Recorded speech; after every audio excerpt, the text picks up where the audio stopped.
72 kvadrat mənzildir. Təmir briqadasına verilib 18 min manata tam remont edib verməli idilər Podzamok. 13 min manat verilib. Nə ortada iş var, nə pul var. Instagram sosial şəbəkəsi üzərindən seçdiyi səhifəyə evinin təmiri üçün müraciət etdi. 3 otaqlı mənzilinin təmiri məqsədi ilə İmhotep MMC ilə 18 min manatlıq müqavilə imzaladı. 13 min manat pul ödədi. Vətəndaşa müqavilədə nəzərdə tutulan təmir xidmətinin 90 iş günü müddətində başa çatdırılacağı bildirildi. İmzalanmadan ötən bir il ərzində isə nə təmir işləri yekunlaşdı, nə də ödəniş geri qaytarıldı.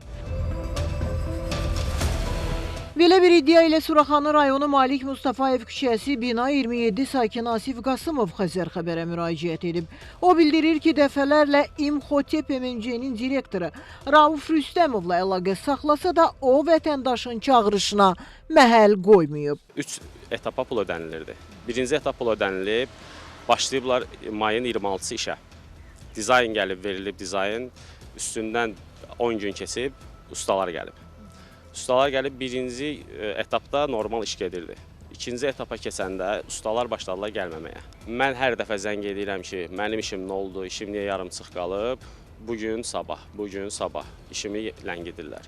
Mən də həmin ərəfədə qalıram kirədə. Asif Qasımov iddia edir ki, ustalar ona İmhotep MMC-nin direktoru tərəfindən ödəniş edilmədiyindən işi yarımçıq saxladıqlarını deyiblər. Ustaya yığıram, niyə gəlmirsən? Deyir, başqa işdəyəm. Pulum yoxdur gəlməyə, mənə pul vermir.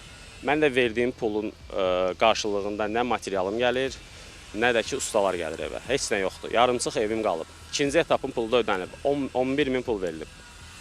11 min puldan sonra bu adam mənə yenə zəng edir ki, mənə pul göndər, sənin evin qalan işlərində tezləşdirək ki, biz yekunlaşdıraq. Asif Qasımov iddia edir ki, təmir tikinti şirkəti onun mənzilini elə təmirin ilk mərhələsində yararsız hala salıb, tavan, döşəmə və divarlarda ciddi problemlər yaranıb. Bununla bağlı o, şirkət rəhbərliyinə məlumat versə də vətəndaşa şirkətin müflis olduğunu bildiriblər. 13.500'lük iş görülməyib orada. Yəni divarımın... Məsələn, nə görülür? Divarlarımın hamısı əylidir. Hardasa divarlarımda 1 sant, 2 sant əyliliyi var. Yuxarıdan laqalar gedir. Hər laqanın arasında 2 sant fərq var. Patolog əyli yığılıb. Bir dənə evdə elektrik işi görülüb, birinci işdi görülüb elektrik işi. Elektrik işindən sonra görülən işlərin hamısı yarımçıq vəziyyətdədir. Hazırda 2 az yaşlı övladı ilə birgə kiraya yaşayan Asif Qasımov müqavilə imzaladığı təmir tikinti şirkətinin ünvanını dəyişərək Xırdalan şəhərində fəaliyyət göstərdiyini deyir. Vətəndaşa dəyən ziyansa ödənilmir. Biz də İmhotep MMC-nin direktoru Rauf Rüstəmovla telefon əlaqəsi saxladıq. Cavabı olduğu kimi təqdim edirik. Bunların hamısını mən axı sizlə niyə müzakirə edeyim arqanı? Dəstəyə asan MMC rəhbəri vətəndaşa dəyən ziyanın ödəniləcəkmi sualını isə cavablandırmadı. Asif Qasımov baş verən hadisə ilə bağlı hüquq mühafizə orqanlarına müraciət edəcək. Sevinç Vaqif qızı, Cabar Qaryağdıoğlu, Xəzər xəbər.